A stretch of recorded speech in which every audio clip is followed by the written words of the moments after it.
Oh yes. Na Ogbuefi Nnenwanyi ka anyị nọ. Wee na-ekwe onyonyo tata bụ 24th. Bụ nnukwu ụbọchị bụrụ m afọ. Na Ogbuefi Nne remembrance of ọmụrụ nwa eji amụta nwa na in celebration. Oh ihe ọrụ. Ezafuru, you are welcome.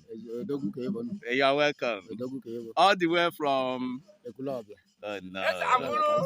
You can get it. Yes.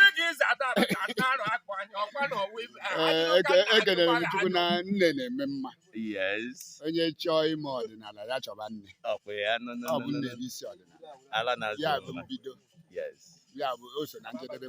Yes. Oshimilikovu. Oh, yeah. When I ran in when I mili. Oh, yes. Ebakute on a haaba. Oh, yes. Boba on the country. Yes. And Amazon Kayasime on Nana. Kaji Swab and allow. Yes. Yes. Is a more kiki. Yes. Ezala. Okay, yes. As the Nana can do it of the Nambuana. Ezala. Yes.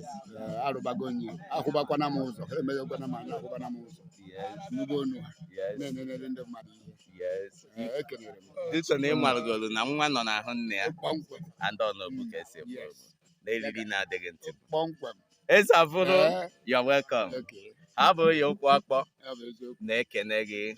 No, nnukwu mmụọ. Ala na-azụ nwa. Ọbọmụgị ihe kene, no ha bụ onye ihe kene. Yes. Ya ka ntị na-echukwa nne ka o wee bụrụ na ụkwụ na-abata. Oh yes. Yes, yes. Anyị nwere ebume mpụ. Inelu anya ana. Efu na ihe na-eme. Enwe kirikiti ọkpa. Nwe obodo bụ ọkpa. Oh yes. N'elili na-adịghị ntị.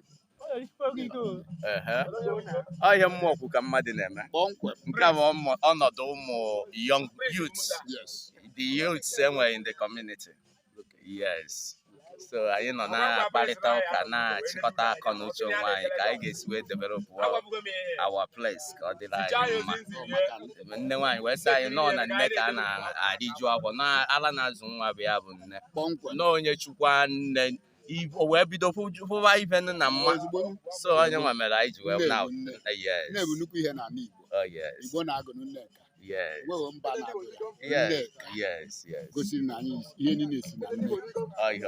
Ngozi si na nne. Ịhụnanya si na nne. Unu bụ ụmụ ntorobịa chichi ike bokote nwụọ wee gbakwuru nna ihe mekọtara ka na-eso wee chi obodo mba ihe ọ jikwa wee kwa anya ọkpụkpọ ka ife ọkịta ndị a na-akpa afa ha ọkwa our descend our people.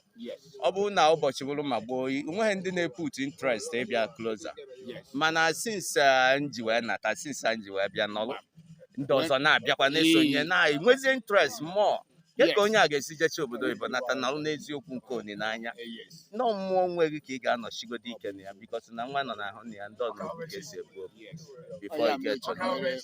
Yes. So it's a pleasure welcoming you.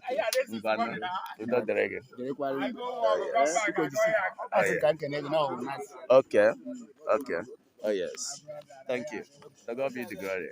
Ogbuefi Nnenwanyi in celebration.